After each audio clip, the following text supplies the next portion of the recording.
जब भी हम बीमार होते हैं तो हम डॉक्टर के पास जाते हैं। डॉक्टर हमें एंटीबायोटिक प्रिस्क्राइब कर देते हैं, लेकिन क्या आपने कभी सोचा है किससे डिसाइड होता है कि कौन सी एंटीबायोटिक कौन से बैक्टीरिया के अगेंस्ट काम करेगी। So hello everyone, once again welcome back to my channel. आज हम पढ़ेंगे किरबाइस प्योर मेथड के बारे में। ये टॉपिक आता है एंटीबायोटिक सेंसिटिविटी टेस्ट के अंडर में। ये एक ऐसा टेस्ट होता है जो किसी भी एंटीबायोटिक की इफेक्टिवनेस को चेक करता है, लेकिन किसके अगेंस्ट चेक करता है? एक पर्टिकुलर बैक्टीरिया के अगेंस्ट। मतलब यहाँ पे हमारे पास एक एंटीबायोटिक और हमने उसको एक बैक्टीरिया के अगेंस्ट लगाया है, तो हमें ये देखना होता है कि क्या वो एंटीबायोटिक उस बैक्टीरिया को किल कर रही है या फिर किल नहीं कर रही। इफ यस, वो उसे किल कर रही है तो उसको किल करने का जो जोन ऑफ इनिबिशन है वो कितना है, बिकॉज जितना ज्यादा आपके पास जोन ऑफ इनिबिशन होगा उतनी ही एंटीबायोटिक इफेक्टिव होती है उस पर्टिकुलर बैक्टीरिया के अगेंस्ट। ऐसा करने से क्या होगा? ऐसा करने से हम किसी भी बेस्ट एंटीबायोटिक को सिलेक्ट कर सकते हैं एक बैक्टीरिया के against. So this is the antibiotic sensitivity test. Next आता है डिफरेंट मैथड्स। सो ये सभी मैथड्स है जिसके थ्रू एएसटी को परफॉर्म किया जाता है। फर्स्ट मैथड है डिस्क डिफ्यूजन मैथड। इसके अंदर में आता है किरबाइस प्योर मैथड, इसको हम डिटेल में पढ़ने वाले हैं। इसके अलावा आता है dilution method which is the second, जहां पे हम एगार और ब्रॉथ के डाइल्यूशंस प्रिपेयर करते हैं और ऐसा करने से हम किसी भी एंटीबायोटिक की MIC जिसे बोलते हैं मिनिमम इनिबिटरी कॉन्सेंट्रेशन को डिटरमाइन करते हैं। थर्ड आता है हमारे पास ई टेस्ट, एप्सिलोमीटर टेस्ट, जो कि एक स्ट्रिप के थ्रू किया जाता है और इसी स्ट्रिप से डायरेक्टली हम MIC वैल्यू को शो कर सकते हैं।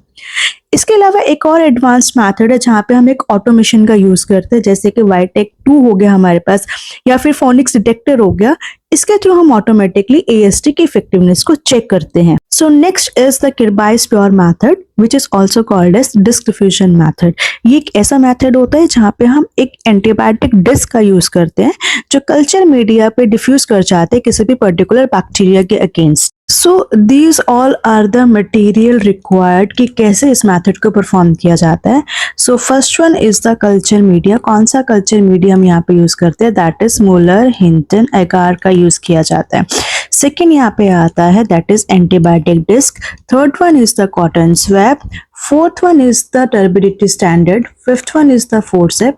Sixth one is the Petri plate and seventh one is your test organism जिसके अगेंस्ट आपने एंटीबायोटिक को चेक करना है। नेक्स्ट आता है हमारे पास प्रोसीजर, जहाँ पे सबसे पहले हम यहाँ पे culture media that is Muller, Hinton, एगार को प्रिपेयर करेंगे। इसको प्रिपेयर करने के लिए सबसे पहले हमने कल्चर मीडिया को वे करना है। वे करने के बाद हमने उसको डिस्टिल्ड वाटर में ऐड करके अच्छे से मिक्स कर देना है। मिक्स करने के बाद हम उसको स्टरलाइज करने के लिए ऑटोक्लेव में रखेंगे। ऑटोक्लेव के बाद वो कूल हो जाएगा। कूल करने के बाद हम उसको पेट्री प्लेट्स में मीडिया को पोर करेंगे and then let it allow to solidify. जैसे ही वो मीडिया सॉलिडिफाई हो जाएगा देन आप उस कल्चर मीडिया को मुलर, हिंटन, एगार को यूज कर सकते हो। सेकेंड पॉइंट है प्रोसीजर का that is preparation of turbidity standard. इसको प्रिपेयर करने के लिए हम यहाँ पे एक टेस्ट ऑर्गेनिज्म लेंगे जो कि आपका बैक्टीरिया जिसके अगेंस्ट एंटीबायोटिक चेक करनी है। इनोकुलेशन लूप की हेल्प से हम यहाँ पे प्योर कॉलोनीज को पिक करेंगे एंड उसको ब्रॉथ के अंदर ऐड करेंगे। ऐड करने के बाद हम उसको अच्छे से मिक्स करेंगे। मिक्स करने के बाद हम उसको मैकफार्लैंड टर्बिडिटी स्टैंडर्ड के साथ कंपेयर करेंगे। कंपेयर में हमें ये चेक करना है कि जो आपका यहाँ पे टेस्ट ऑर्गेनिज्म है एक सलाइनिक ब्रॉथ के अंदर और जो आपके पास टर्बिडिटी स्टैंडर्ड है, दोनों की अपीयरेंस यहाँ पे सेम होनी चाहिए। सो टिल नाउ हमने यहाँ पे 2 पॉइंट्स को कवर किया है प्रोसीजर के। पहला पॉइंट था हमने मुलर, हिंटन, एगार को प्रिपेयर किया था। सेकेंड में हमने यहाँ पे turbidity standard that was the test organism हमने उसको प्रिपेयर किया है। तो थर्ड पे हम यहाँ पे क्या करेंगे, जो हमारा टेस्ट ऑर्गेनिज्म है टर्बिडिटी स्टैंडर्ड के अंदर, हम उसको मुलर, हिंटन, एगार के ऊपर क्या करेंगे, स्प्रेड करेंगे with the help of the lawn culture.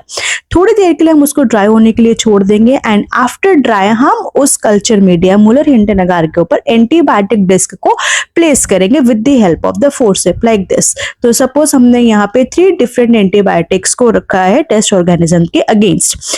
रखने के बाद हम उसको इंक्यूबेट करेंगे। इंक्यूबेट करने के बाद हम यहाँ पे ऑब्जर्व करेंगे जोन ऑफ इनिबिशन। क्लियर? तो ये जोन ऑफ इनिबिशन क्या होता है आइए समझेंगे हम इसको रिजल्ट के अंदर। सो लास्ट हमारे पास यहाँ पे आ जाता है result. So this is the zone of inhibition. ये भी आपके पास यहाँ पे जोन ऑफ इनिबिशन है। क्लियर?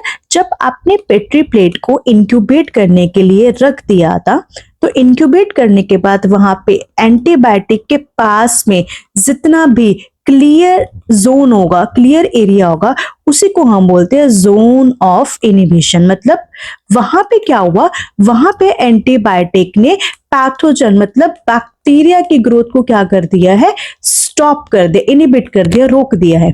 तो यहाँ पे 3 डिफरेंट टाइप्स के केसेस आ जाते हैं, जैसे कि सेंसिटिव, इंटरमीडिएट और रेजिस्टेंस। अगर 25 mm का यहाँ पे आपके पास डायामीटर आता है, क्लियर, किसी भी एंटीबायोटिक के सराउंड में, तो वो सेंसिटिव है। इंटरमीडिएट में 15 mm तक का आता है, रेजिस्टेंस में 8 mm तक का। रेजिस्टेंस में 8 mm का मतलब यहाँ पे क्या है कि जो हमने यहाँ पे एंटीबायोटिक लगाई है वो पैथोजन के अगेंस्ट इतना अच्छे से काम नहीं कर रही है, मतलब रेजिस्ट हो गई है, अभी भी वहां पे जो बैक्टीरिया है वो ग्रो कर रहा है। क्लियर। तो ये जो यहाँ पे हमारे पास डायामीटर होते हैं, ये डायामीटर किसकी हेल्प से हम मेजर करते हैं, या तो हम रूलर की हेल्प से मेजर करते हैं या फिर वर्नियर कैलिपर की हेल्प से हम यहाँ पे जोन ऑफ इनिबिशन के डायामीटर को मेजर करते हैं। अगर आपको वीडियो पसंद आई हो तो लाइक, शेयर और सब्सक्राइब करना ना भूलें। मिलते हैं नेक्स्ट वीडियो में एक और इंपॉर्टेंट टॉपिक के साथ। Thank you.